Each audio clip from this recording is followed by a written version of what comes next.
Changing up the intro. Welcome, guys. New series on the go. You're going to enjoy this one. Obviously, you can tell from the title what we're doing, where we're going. There she is. Esther Vila, Manipulated Man.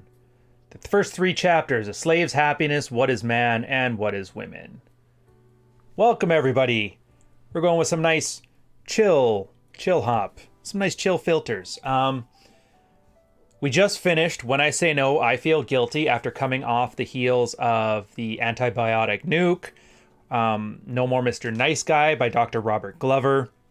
A bunch of other stuff. We're going to continue down the line.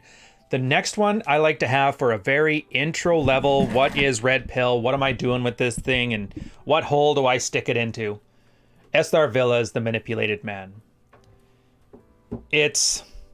And I think it's important to do this because you can't really read this book with your eyes. You have to read it with your eyes. You can't read it with your heart. It's a very outdated book. It was written in like the 60s and the 70s by a boomer feminist. And you're going to notice a lot of the stuff she talks about here is the stuff that you're going to hear the PowerPoint MGTOW channels, the second wave MGTOWs, I jokingly call them. The guys who talk about being black-pilled, or and most importantly, the men's rights activists. Or as they like to call themselves, please, lady, give me the rights that I want. You're going to see a lot of their talking points in here, and so you're going to kind of understand where it came from, which is essentially second wave feminism. I find the irony in that one kind of interesting, but we're going to get that into detail. So we're following a little bit of a different format right now. I don't know if you're catching this live or after the fact, but if you're catching it live, you're going to notice shorter videos back to back right after the day. So you see there's also going to be a part 2 on this one that's coming up in about half an hour. Don't pay too much attention to the time. Just realize it's as soon as this one's done, we're switching over. That way we don't have to waste an hour of somebody's time to learn a point that maybe they're going to get half an hour at a time, just a quick lunch break, whatever. Let me pull up the notes. Look at that. Nice to meet you from Vietnam. It's nice to meet you as well from Canada. So we're starting on this one, and if you haven't seen it, it's very easy to find online and off. Like, it's tons of material that's been out there already. It's a Google search away. If you're in the locker room or the Patreon forums that I have set up for the Patreon subscribers so they can talk in a more discreet environment, you're going to see it right there, right on the first page in the syllabus. We'll start it off with skipping a lot of the rigmarole, and we're going to talk about the most important part that she starts off with. So here is a list of issues which she recognized in the original book to be men's most significant disadvantages compared to women. This is where you're going to see the information is sort of outdated. 1, men are conscripted, women are not. 2, men are sent to fight in wars, women are not. Stopping on these ones right here. The war argument, that always comes up. Well, men can be drafted and women can't, which I know there's been some laws in the States which have opened up the draft to women and then feminists went all against it. It's a common problem that guys have when they look at these things as if they're a logical set of grievances that need to be addressed through rational debate, and that's not how it works. Feminism, for the most part, is not an ideology or a movement. It's a tactic. It's girls that have figured out the same hardwiring they have to nag a guy in order to get what they want out of a marriage, but to do that on a societal level. Essentially, nagging until you get what you want. And they probably don't like that very crass way of breaking it down, but if you look at how it plays out in the public sphere, that's exactly what's happening. When they talk about the conscription, again, this is where you can see it's a boomer talking about this stuff, because the last time conscription came up was the Vietnam War for the States and World War II for just about every other country, other than the ones that have, military or mandatory military service. But for those guys that have to put their year of 2 military service, it is not what you think of when you think of that World War II, conscript you because we need you to go to war. The men are sent to fight in wars, women are not. Again, we haven't had a war since the Second World War. Or maybe, I guess we could make an argument for the Korean War, but for the most part, that was a UN intervention. Like, warfare has really gone to the individual level at this point. We just have small scale situations, and for the most part, people are detached from the military to such an extent that to them it's almost a novelty. Like, you wouldn't believe how many foreign ports I've hit where somebody sincerely asks me, Canada has a navy? I can't really take it as insulting. I mean, it's not exactly like the thing that's first and foremost in people's minds. The last time the Navy was relevant was when Top Gun came out in 1985, 86. But these aren't really grievances anymore. These are more technological issues that have kind of advanced. We can get into those, but that's a separate subject. Men retire later than women, and men have almost no influence over their reproduction. So this one, 50-50 on its utility here. Men retiring later than women.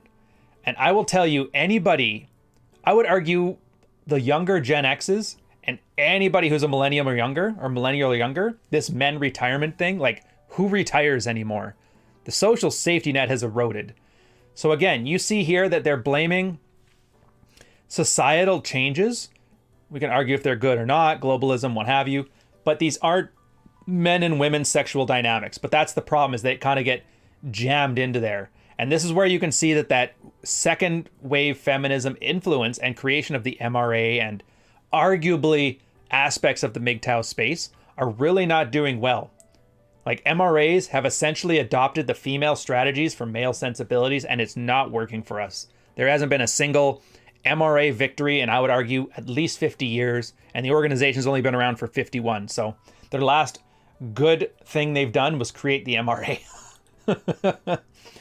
The men having no influence over reproduction.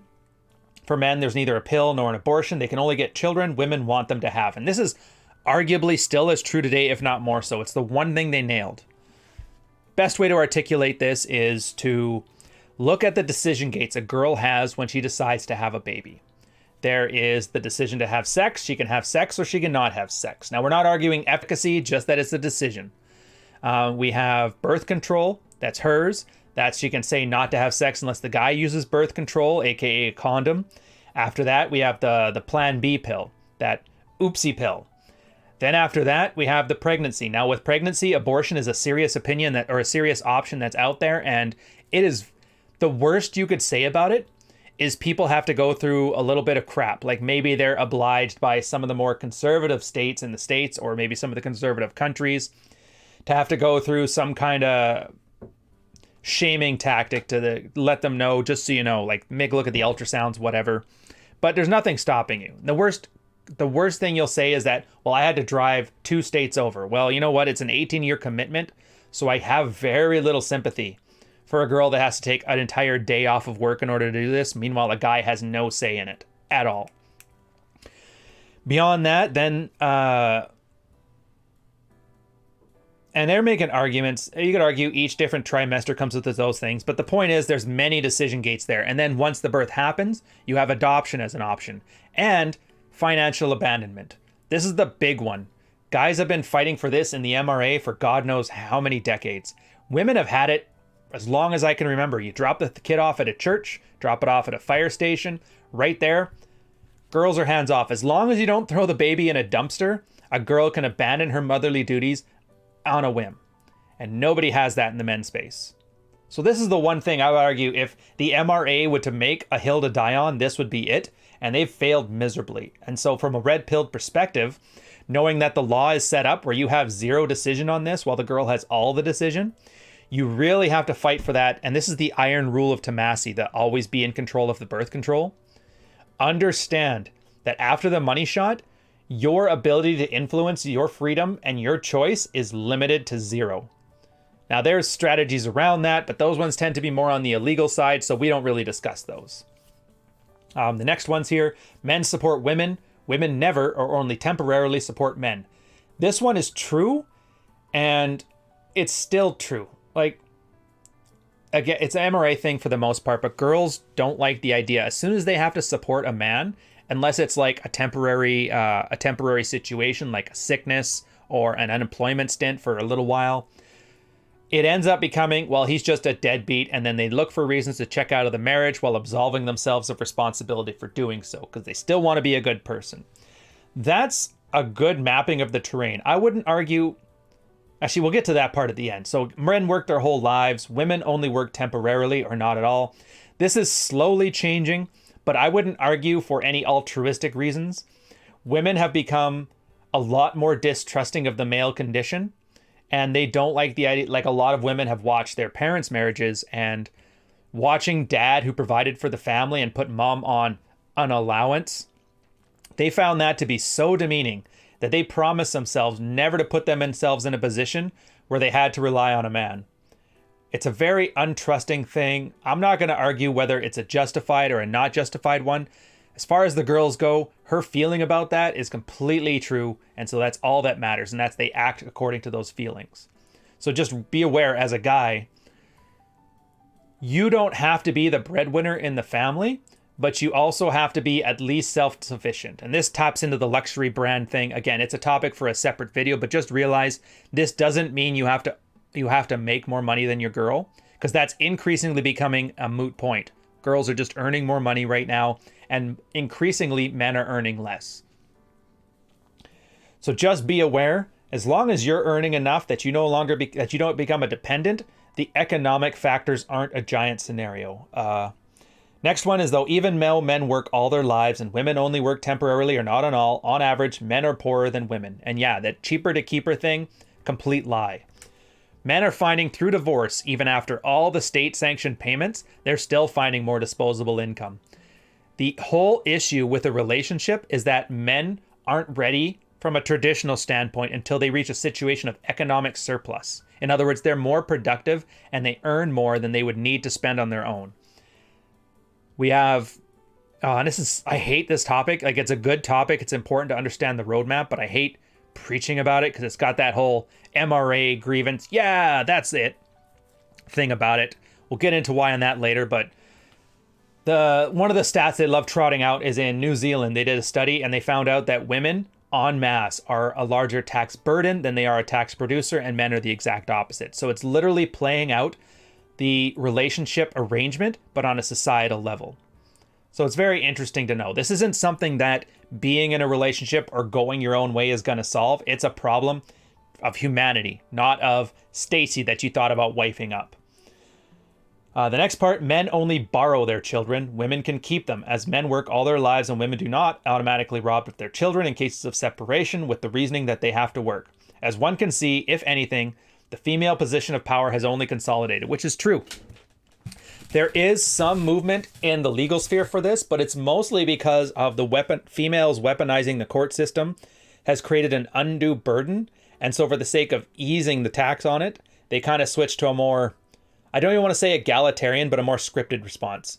You earn X, she earns Y, put through the calculator, and here's what people are owed. But there's still laws, for example, on Canada's books that to be a primary custodian, if you're a guy and the primary custodian of your child and the mother lives in the house with you, you actually need a signed letter from the woman saying, yes, he's the primary caregiver of this child.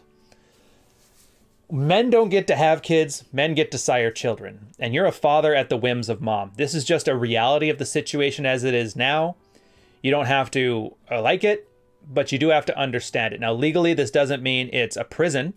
There are certain legal things you can do, decisions you can make. But again, that's a solution-oriented thing. This is more so about going through this book and the parts that matter to you. The Married Red Pill has a great thing called a Better Beta's Divorce Guide. And I'm trying to remember who wrote it, but there was a one about how to establish to the courts you're being a good father. 2 articles, really good. I'm sure somebody in the chat will probably know what I'm talking about. Hopefully Rule Zero Dad's in here. He's pretty switched on this stuff. But this is why the MRAs have caught on to it, because you see this, it talks about everything that's wrong with a man, and it essentially blames feminism for it. It's very appealing to a guy from a branding perspective because, well, not only from a branding perspective, but also from a feminist perspective, or like a business perspective or a government perspective, because things are a bad deal for men, but all of these things are opt-in problems. So guys have to opt into their own misery. Now, from a branding or a marketing perspective, how do you get somebody to opt into something that's not in their best interest? Well, emotional attachment is a very easy way. You can make a persuasion for a guy that it's in his own best interest, but that takes a lot of work. And that attacks too many frontal lobe stuff. So what you do is you attach yourself to the limbic brain. You get strong feelings. And the easiest feeling to have is anger. You tap into a guy's anger, and he's more willing to put up with all of these things as long as he gets to cathartically yell at the clouds over how it's not fair, and he's very angry, and this is the problem of those damn liberals, or this is the problem of those damn feminists. Find a scapegoat, get a guy angry. He'll still do this thing just because he feels vindicated that he knows the rules now. And this is what ties into that quote I give you about a man would rather live a miserable life story that he knows the ending to than write himself his own life story that has a better ending, but he doesn't know how it's written. People are very comfortable in prisons of no ability. And this is, again, why a lot of the MRA is just about validation seeking. Most of the people's arguments there, and I would say MGTOW too, for this same anger reason, they just want validation. They want to be told that they're right and all of this stuff is right and they're downtrodden. But most guys do not make issues to absolve themselves of any of these situations.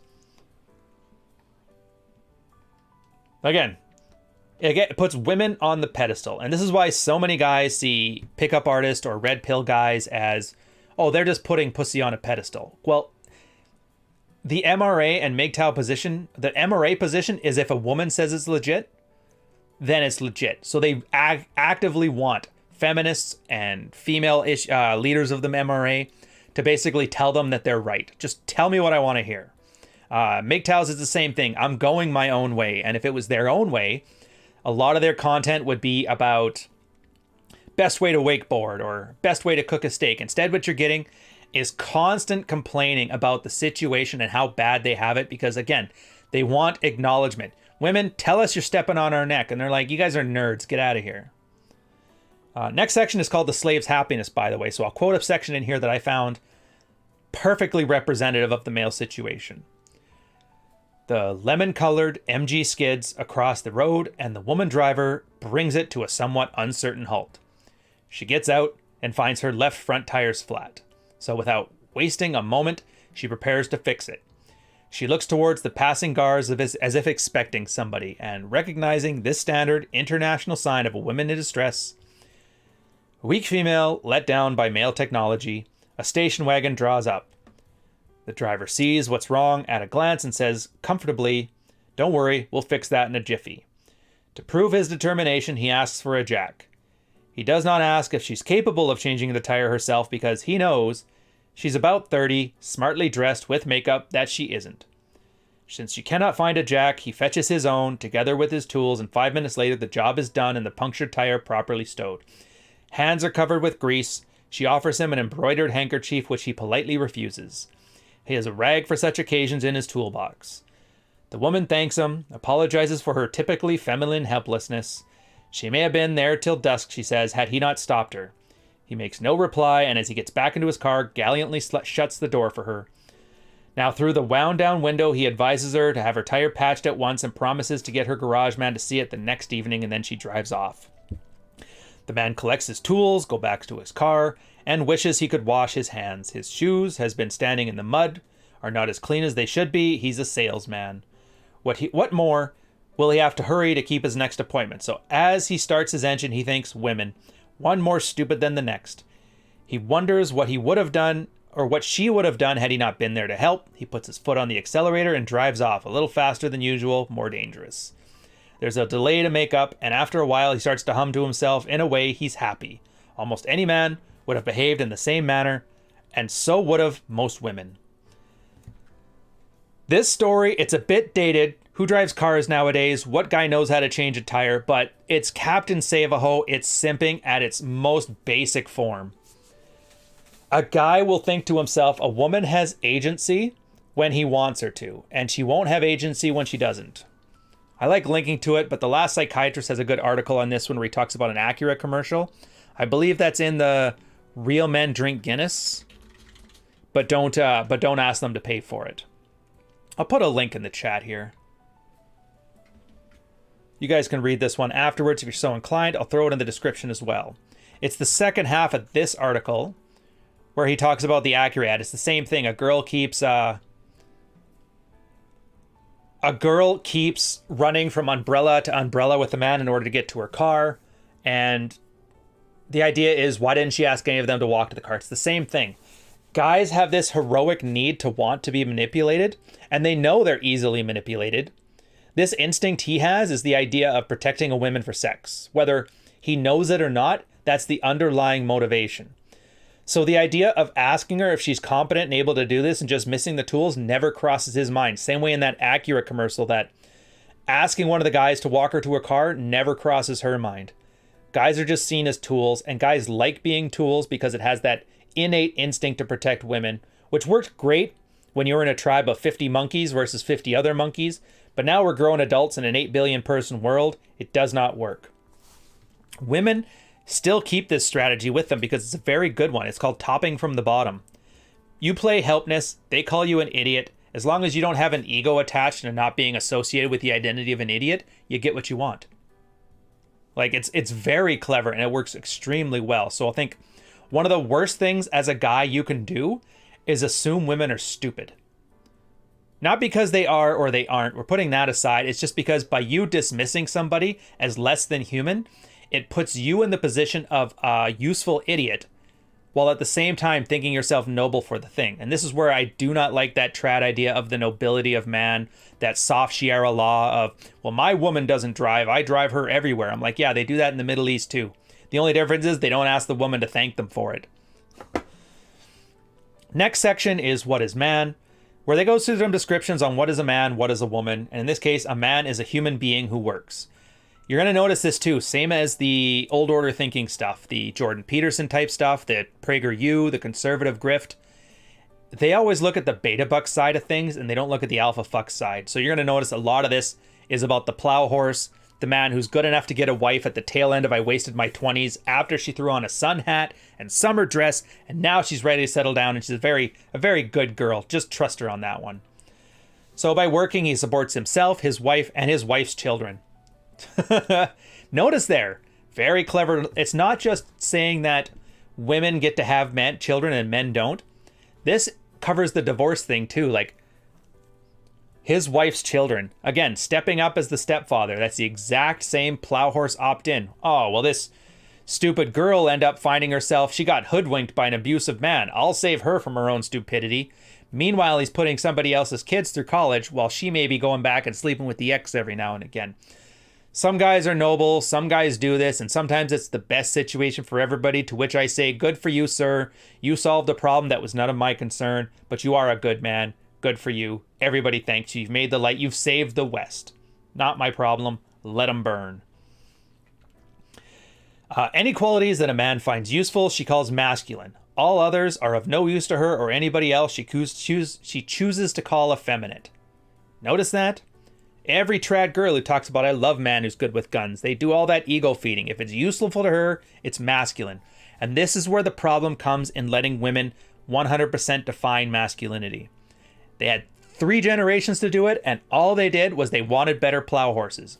I want you to validate yourself to me. I want you to be stronger feelings. Show me your feelings.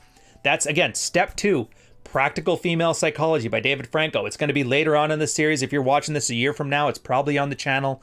Go check it out. There's a 4-step process that women go through, and this has been an evolutionary, well-established scenario. The first step is fitness testing. Is this man able to put up with my crap and be like a stronger person? Can I look up to him as my hypergamous best option? Second one is communication. She wants the man to commit to her, and the way he does that is by talking about his feelings. That's one of the ways. Get rid of those masculine things, but only around me. Then the third one is putting him to work. All the plow horse stuff, the tire changes, the real men do this, real men do that. The fourth step is self-determination. And that's well, he's kind of boring me right now. He was always controlling. And they vilify him so they can move on and become the strong, independent woman. Whether it always works out well or not, whether a guy is able to see these steps and do anything about it, separate topic. Again, we wouldn't be here if I didn't say there was not only a survivable strategy, but a thrivable strategy around this stuff. But just realize that's the hardwiring thing. And if you sit there and you let life happen to you, your masculinity will be defined by people who want you as a useful idiot, and it will eventually be discarded in favor of a better useful idiot down the line. Again, it's not screaming into the clouds, it's not complaining about your issues, it's just understanding the terrain. And in this case, this book is a nice primer and is gonna separate you. You're either a switched on guy who gets it, or you're a guy who doesn't. And if you do get it, you see these as obstacles to either overcome or not opt into. And if you don't get it, you're seeing these as complaints that you need to grieve and have dear mommy government and dear daddy feminist tell you about it. So again, anything useful is masculine. The laziness man flannel shirt is an extension of this, with autism turned up to 12.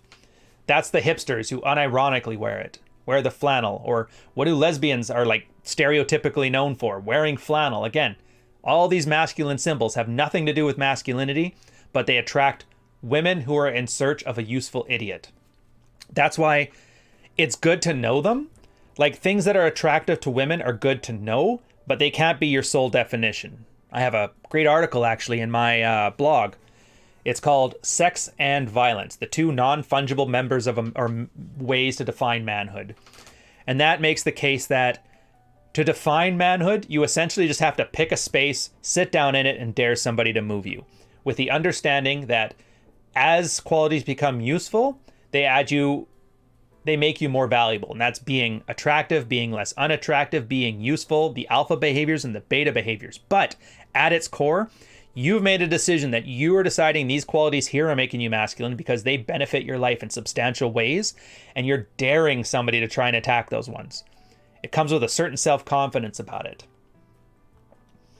To carry on here with another quote, so no matter what a man's job may be, bookkeeper, doctor, bus driver, or managing director, every moment of his life will be spent as a cog in a huge and pitiless system designed to exploit him for the utmost to his dying day. Now, this doesn't have to be the case anymore. This is something that's kind of gone by the wayside. Corporate jobs are kind of dying off. Manufacturing is dead as an industry in the West. We're a service economy. We're so abundant that I would consider this current thought-pocalypse as the greatest boon for men that we've ever known. We are freed from all of this, just so long as we make the risky decision to make our own way. Start your own business, become an influencer, play Minecraft professionally. It doesn't matter. You could, again, sit down. This is what I'm doing, and this defines me as a man because this is what I'm finding useful to me. Yeah, chopping wood all day with an axe sounds more masculine on paper, but the guy who only has to work 10 hours a week playing Minecraft, earning $1 million a year, and living the life he wants, how could you argue that freedom is any less masculine than a guy that can haul logs for a living? It's really hard to. Other than that guy can haul logs for me, girls don't like Minecraft. That's basically it. Ask yourself, though, who decides that dichotomy? I'll tell you right now, it's not men. So the one thing that has stuck around is this. A man who changes his way of life, or rather his profession, for life and profession are synonymous to him, is considered unreliable. If he does that more than once, he becomes a social outcast, remains alone. It is no longer this way. This is an old order way of thinking. You are your job. And this is why so many trad guys who still think about the old way of doing things think that if I lose my job, 2008 crisis, 2008's housing crisis, I should say, tons of suicides because men lost their identity because they put their identity into their jobs. And we have switched over from a lifetime of work all the way to the gig economy. By defining yourself by your job or your ability to provide, you're actually creating a psychological dependency that's based on something you have no control over. So if you're the kind of guy who's terrified that your wife is earning more money than you, that you're gonna lose your job, and that you're thinking of like a suicide because of that, well then, dude, you're making your own life miserable on purpose. You're opting into your own plow horsery, and I would argue it is not a good strategy. It is not required. And this is where I do agree with Money Twitter. They say a lot of nonsense, but they're bang on this. Building your own sources of income, building your own cottage industry, building your own island of revenue that's able to be better under your control, even if it means you have to make sacrifices on your material well-being, are going to do you a far better service in your life. And that's all I can really say on that one. So the next part they go around is, what is woman? And I'm not going to lie, if I get demonetized or I get on CNN for something, it's probably going to be for this because she has an absolutely savage take. Her quoting, not my words, hers. As a woman, as we have already said, is to contrast a man, a human being who does not work. One might leave it at that, for there isn't much more to say about her. where the basic concept of human being, not so general and inexact in embracing both man and women. Life offers the human being two choices, an animal existence or a lower order of life, and a spiritual existence. In general, women will choose the former and opt for the physical well-being in a place to breed and an opportunity to indulge in unhindered in her breeding habits. I'm going to put that part again here. And an opportunity to indulge unhindered in her breeding habits. Rollo talks about a feminine imperative. Tell me that doesn't map to that. Tell me hypergamy doesn't map to that. Tell me that the idea of unrestricted abortion rights, that what's the issue now? Like the third trimester or abandonment, free birth control, like all of these arguments you hear, all of this crap, like men versus women arguments you have, it really is about building unhindered freedom in her breeding habits. If you boil it down to its most cruel core, I guess you could say, it's not wrong, but it's just you being an asshole by describing it. Yeah, partial birth, I've heard about that one too. Again, I'm not here to talk about its efficacy, what we should do, what society should create as its values and its ethics. It's not my place, and I really don't care less about these arguments because I don't want to have any more spurging out in my comments than I need to. The whole quote is it's a spot of autism, not 100% autism. But you're going to see a lot of women, and this was that feminist argument about is it a stay-at-home mom or is it a working girl? At the end of the day, it didn't matter. It was just about the freedom to have it all. So there's some truth to it too, though. And this is where there's an article by No Ma'am, the women, the most responsible teenager in the house. Let me pull that one up here. I will put that in the chat as well. Again, it's a good read if you got time. This is, now I'm warning you right now, this is like the first generation Aaron Clary's type MGTOW stuff. It's more of a complaint than anything. I enjoy it because it helps you understand the mindset. It's a nice heuristic. It's like AWOLT, all guns are loaded type stuff. So if you find somebody that's an exception to this, that's great. But just understand that as an underlying motivation and a good thing to keep awareness of. But a lot of girls, they talk about how their goal is always they want to find a man to settle down and have him take care of them. They want to be the stay-at-home mom. And what's their big sales pitch to this? They appeal to the nobility of men. I like conservative men. I like MAGA men. I like strong men who love guns and trucks and truck nuts and Miller Lite because they believe that a woman should stay at home and take care of the family. I love cooking lunch for my man. Like, who wouldn't trade a lifetime of work to have to make sandwiches a couple times a week and then watch Dr. Phil the rest of the day? Like, that's a sweet deal. And all you have to do is lend out your uterus for 9 months. It's a pretty good deal. Yeah, misery is self-inflicted and happiness is a choice. I guess if I had to end these first 3 sections on that, I would end on that note. Misery is self-inflicted and happiness is a choice. So as you're watching the rest of these ones, we've gotten through some very easy stuff. What is a man defined as the beta bucks category? What is a woman defined as? Topping from the bottom. How men are so easily manipulated. The idea that women have agency when it suits them and no agency when it doesn't. Like I said, you'll notice that girl was nice and strong and independent when it come to holding down a career and driving herself around. But as soon as it came to the most basic dirty maintenance, she became absolutely useless in that scenario. Something to think about. The sandwich artists, you guys are killing me. And yeah, a woman wrote this, Esther Villa. I think she's a German second wave feminist. But it's kind of funny. Anyways, it's good to know. And then again, you have the 8 list of issues. So put this in there, understand it, enjoy this one. We're at 34 minutes right now, so I'm going to switch off. I'm going to take a quick 5-minute break, grab a glass of water, quick pee break. We're going to come back to the second half, which is, on this channel, it's, there it is. So yeah, feel free to check it. Again, hit like, hit subscribe if you like this one. Honestly, I love this content. I hear a lot of you guys telling me how it's very helpful for you. You're enjoying it. The liking and the subscribing and the watching it all the way through from start to finish shows the algorithm that it's higher engagement, and higher engagement encourages it to show it far and wide. So if you want your friends to see this, a lot of you guys throw Rational Male books out like they were candy.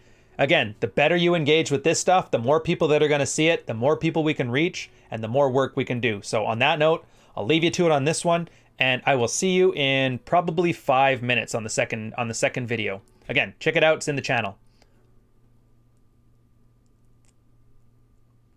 I like this one as an outro and an intro. It's much quicker, snappier.